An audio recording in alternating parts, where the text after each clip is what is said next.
Hello दोस्तों, I am Akshay and welcome you all to our YouTube channel XYZ इन्फो। तो दोस्तों, पूरे एक साल के स्ट्रगल के बाद किसानों को जस्टिस मिला। जो फार्म लॉज 3 फार्म लॉज सरकार ने इम्प्लीमेंट किए गए थे 5 जून 2020 में, वो सभी को कैंसिल कर दिया मोदी सरकार द्वारा और आखिर में किसानी की जीत हुई।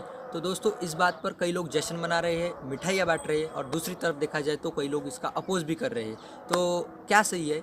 जो अपोजिंग पार्टी थी उन्होंने किसानों को उग्रवादियों से, आतंकवादियों से भी कंपेयर किया आंदोलन के दौरान। और उनका कहना था कि अभी इंडिया में डिक्टेटरशिप लागू करनी देनी चाहिए, ना कि डेमोक्रेटिक कंट्री, क्योंकि डेमोक्रेटिक कंट्री का ये सभी लोग फ़ायदा उठा रहे हैं। तो दोस्तों, कई क्वेश्चन उठते हैं जैसे कि why farmers was opposing this law, was the laws helpful, what does farm laws mean.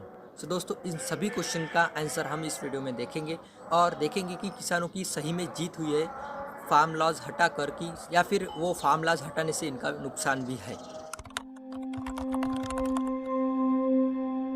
Essential commodities amendment bill. तो दोस्तों, इस लॉ को समझने के लिए हम थोड़ा सा पीछे जाते हैं, बिफोर 1955। बिफोर 1955 क्या होता था? किसान जैसे ही अपना फसल बोया, उसको निकालने के बाद तुरंत अपने व्यापारियों को बेच देते थे, क्योंकि उनके पास इनफ स्पेस नहीं होती थी उन सभी को स्टोर करने के लिए। उसके बाद व्यापारी, उसके पास इनफ स्पेस होती थी वो अनाज उसको स्टोर करने के लिए, उसके पास प्रॉपर मैनेजमेंट होता था उसको मैनेज करने के लिए। इसी के तहत वो क्या करता था, उसको अपने गोदाम में रख देता था, कुछ देर के लिए उसका कलेक्शन कर लेता था। उसके बाद बाज़ार में उसकी रिक्वायरमेंट बढ़ती थी और उसी के लिए प्राइस बढ़ जाते थे।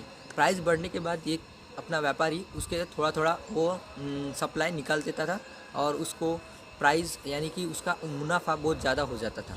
इसी के तहत गवर्नमेंट ने ये सब बातों को देखा, क्योंकि इसका पूरा इफेक्ट आदमी पर पड़ता था, इसीलिए सरकार ने कुछ रूल्स निकाले। उसके तहत क्या कहता था, वो रूल कहता था कि किसी भी किसान को और व्यापारी को अपना अनाज या फिर जीवाणुनाशक वस्तु को साठा नहीं कर सकती, यानी कि कलेक्शन नहीं कर सकती। तो ये लॉ अभी तक 2020 तक अच्छे से चल रहा था। उसमें सरकार ने एक फार्म लॉज नंबर 1 ये ऐड कर दिया। इसकी कुछ ज़रूरत नहीं थी देखा जाए तो। दोस्तों, मोदी गवर्नमेंट ने जो फार्म लॉज नंबर 1 इम्प्लीमेंट किया है जून 2020 में, वो क्या कहता है? वो कहता है कि कोई भी और पर्सन हो या व्यापारी हो या कोई आदमी हो, वो अपने अनाज का और किसी भी वस्तु का साठा यानी कि कलेक्शन कर सकता है। पर उसको भी 2 एक्सेप्शन दिए थे, accept in war situation and pandemic situation like corona जो चल रही है अभी, इसकी तरह इस 2 सिचुएशन को छोड़कर वो कभी भी अपने जो वस्तु है उसका कलेक्शन कर सकता है। तो दोस्तों, आपको यहाँ से डायरेक्टली नज़र आ रहा होगा कि वो जो 1955 के पहले जो सिचुएशन थी वही अभी क्रिएट होने जा रही थी। ऑब्वियसली देखा जाए तो किसी भी आदमी को ये छोटी सी बात समझ में आएंगी कि व्यापारी होते हैं उनके पास इनफ स्पेस होती है, उनके पास मैनेजमेंट होता है और थोड़े सा वो रिच भी होते हैं इसलिए। और जो अपने किसान होते हैं उनके पास कहाँ स्पेस होती है, कहाँ मैनेजमेंट होता है, तो वो ऑब्वियसली नहीं करेंगे।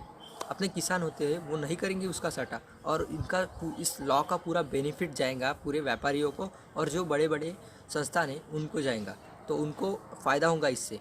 तो हम कह सकते हैं कि सरकार ने थोड़ा सा गेम खेला है अपने किसानों के साथ। ये बातें समझ में आई है हरियाणा और पंजाब के किसानों को, तभी तो उन्होंने इसका अपोज किया और इसके खिलाफ आवाज़ उठाई है।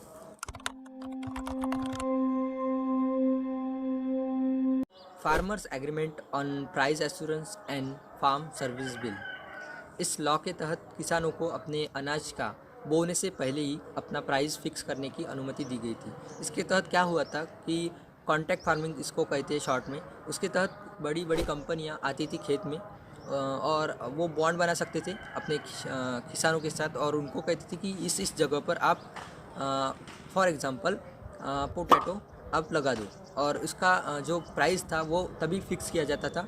और कंपनी कहती थी मैं इसको पोटैटो को आपसे निकालने के बाद 25 रुपीज़ पर केजी ले लूँगा। तो दोस्तों, इसका फ़ायदा था एक किसानों को कि अगर बाज़ार में उसके पोटैटो के भाव 10 रुपये हो गए, तभी भी उस कंपनी को वो लेना पड़ेगा किसानों से, क्योंकि बॉन्ड हुए थे उसके तहत लेना पड़ेगा 25 रुपीज़ पर केजी। और एक और बात दूसरी हैंड पर देखते हैं तो उसके जो प्राइस थे बाज़ार में हो गए 25 रुपीज़ पर केजी पोटैटो के, तब भी किसान को वो उस कंपनी को देना पड़ेगा 25 रुपीज़ पर केजी। तो दूसरे हैंड देखते हैं तो किसानों का नुकसान भी था इसमें, तो दोस्तों इसका सरकार का फ़ायदा कैसे थे वो देखते हैं।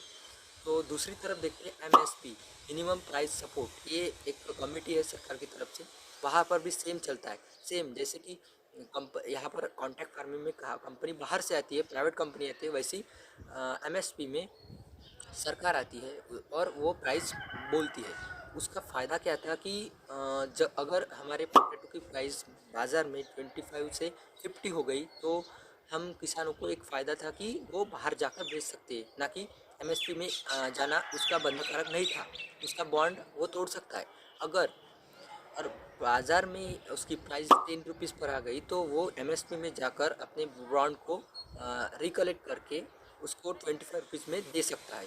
तो इसका फ़ायदा था किसानों को। और कॉन्ट्रैक्ट फार्मिंग में ये थोड़ा सा ड्रॉबैक दिखता है हमें। तो दोस्तों सरकार का मोटो ये था कि एमएसपी को पीछे ले जाना और कॉन्ट्रैक्ट फार्मिंग को आगे ले जाना, क्योंकि वो जो व्यापारी होते हैं उनका फ़ायदा हो और ऑब्वियसली इनमें किसानों को भी फ़ायदा था। पर जो बात है पीछे की एमएसपी की, वो समझ में आई पंजाब और हरियाणा के किसानों को, इसीलिए इस पर भी उन्होंने थोड़ा सा अपोज दिखाया है।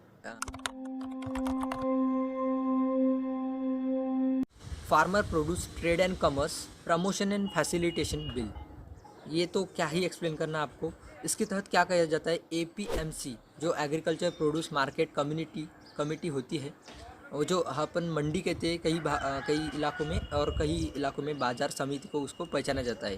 तो गवर्नमेंट का कहना ये था कि जो किसान होते हैं अपना जो अनाज है वो एपीएमसी के बाहर भी जाकर, यानी कि वो खुद से भी जाकर बेच सकते हैं किसी बाहर व्यापारी को। ऑब्वियसली ये तो चलता ही आ रहा है, जब से अपना देश आज़ाद हुआ है तब से भी किसान बाहर ही ज़्यादा से बेच रहे हैं। तो पता नहीं सरकार सोई हुई थी क्या, क्योंकि अभी तक तो वैसा ही चला आता है। और उसके बाद ये लॉ निकाला है सरकार ने कि आप एपीएमसी के बाहर भी बेच सकते हैं। Obviously only 6% of farmer APMC में बेचते हैं, बाकी सब बाहर जाकर बेचते हैं, क्योंकि उनको बाहर जाकर ज़्यादा रिलेवेंट लगता है और ज़्यादा यूज़फुल और मनी रिलेवेंट लगता है।